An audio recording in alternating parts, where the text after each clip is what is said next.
그리고 남편이 운전하는 차에서 내렸습니다. 월급 봉투의 크기로 정해지는 삶은 망치로 한 대 얻어맞은 것 같았습니다.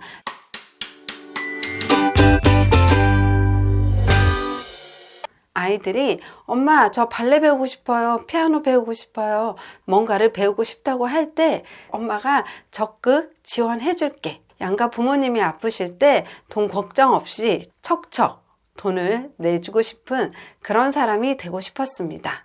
하지만 현실은 남편의 월급날만 기다리는 수입 영혼의 전업주부였습니다. 아이 셋을 맡길 곳도 도우미 비용을 낼 자신도 경험도 없었던 거죠. 그러던 어느 날 이 책을 읽고서 제 삶에 적용하기 시작했습니다.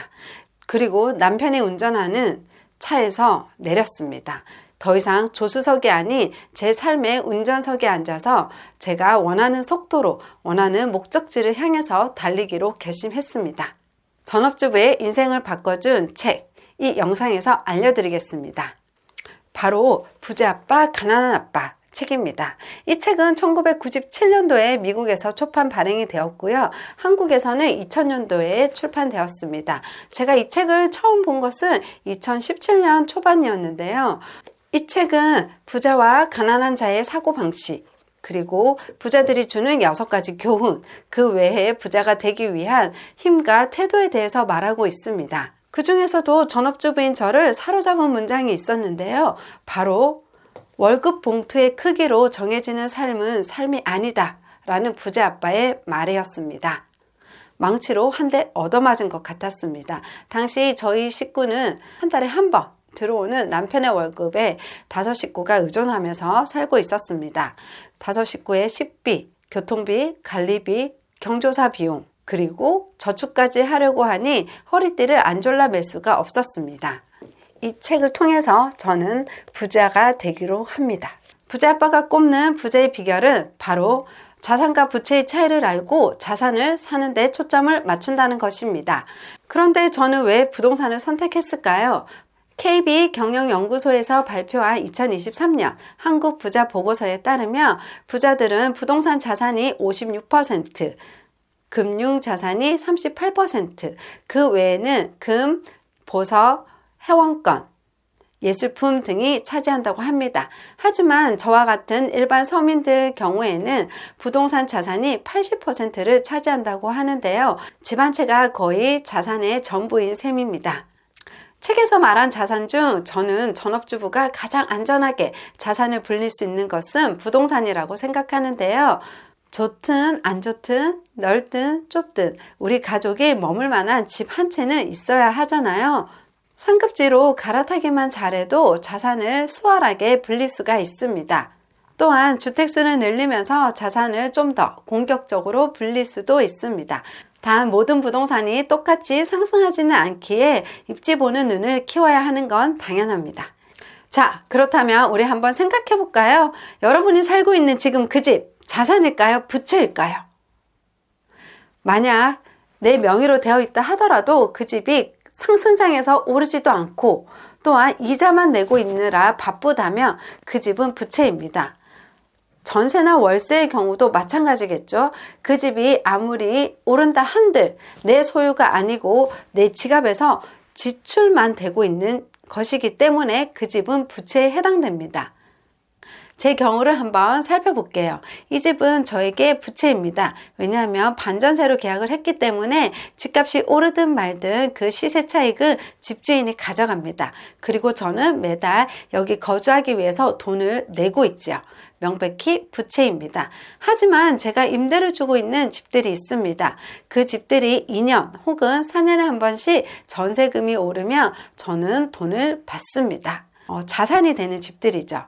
또한 제주도에서 제가 운영하고 있는 한 달 살기 숙소 같은 경우는 자산일 때도 있고 부채일 때도 있습니다. 1년 평균으로 따지면 저에게 수입을 가져다 주기 때문에 자산이긴 하지만 비수기 때 비어 있다면 이 집은 일시적으로 저에게 부채가 되는 집이라고 볼 수 있습니다.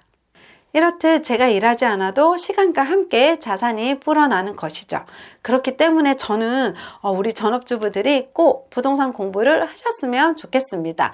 꼭 투자를 하지 않아도 됩니다. 이왕이면 상급지로 갈아타서 자산이 빠르게 불어나는 것을 경험하셨으면 좋겠습니다. 이제 자산과 부채의 차이 아시겠죠? 지금 여러분이 가지고 있는 차, 여러분이 살고 있는 집에 대해서 한번 생각해보는 시간이 되었으면 좋겠습니다. 또 하나 이 책에서 눈여겨볼 교훈은 바로 부자들은 배움을 위해서 일한다는 것입니다. 로버트 기요사키도 아시아 시장을 공부하기 위해서 배를 탔고요. 해병대에 입대해서 리더십에 대해서 배웠다고 말합니다. 또한 제록스 복사기 회사에 들어가서 세일즈를 익혔습니다. 부자아빠 회사에 들어가서 다양한 파트에서 실무 경험을 쌓았다고 합니다. 즉, 돈이 많이 주는 곳에 내가 맞춰서 일을 하는 것이 아닌 나에게 필요한 배움을 할 수 있는 곳에서 일을 했다는 것입니다. 부자가 되기 위해서 나에게 필요한 배움이 뭘까 고민하기 시작했습니다. 매달 10만 원씩 저에게 투자를 했는데요. 이 돈으로 대부분 중고 서점에 가서 책을 사거나 부동산 강의를 듣는데 돈을 썼습니다. 배움이 쌓여서 투자 기회가 생겼습니다. 서서히 저희 자산도 불어나기 시작했습니다. 당시 부동산 특강 가격이 5만 원 정도였는데요.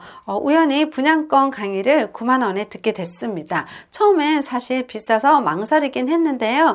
이 강의를 듣고 처음으로 분양권을 매수하게 되었고 지금도 잘 가지고 있습니다. 생각지 못한 큰 수익을 가져다 줬는데요. 그 이후로는 저는 배움에는 돈과 시간을 아끼지 않고 투자합니다. 그래서 이 영상을 보시는 우리 만부님들도 꼭 배움에는 아끼지 않으셨으면 좋겠습니다. 처음에는 이 책이 어렵게 느껴질 수 있는데요. 저 역시 전체 필사를 하면서도 무슨 말인지 이해가 되지 않았던 부분이 많았습니다. 10번 이상 읽다 보니까 부자들의 사고방식과 투자 방법이 보이기 시작했습니다. 그 덕분에 책에 나온 대로 무피 투자도 해볼 수 있었고요. 저희 자산도 더 소액으로 쉽게 불릴 수 있게 됐습니다.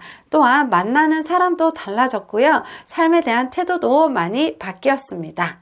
부자 엄마를 꿈꾸고 있다면 지금 당장 이 책을 펼쳐보세요. 저 같은 경우는 2,900원 주고 중고 서점에서 구입했는데요. 이 책을 만난 덕분에 부자 엄마를 꿈꾸게 됐고 지금도 이뤄가고 있습니다.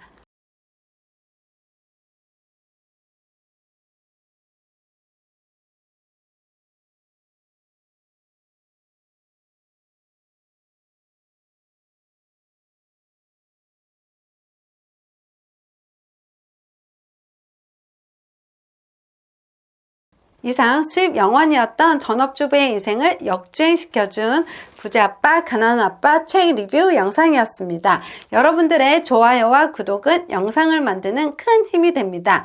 궁금한 점이 있다면 댓글 남겨주시고요. 다음에 더 좋은 영상으로 찾아오겠습니다. 감사합니다.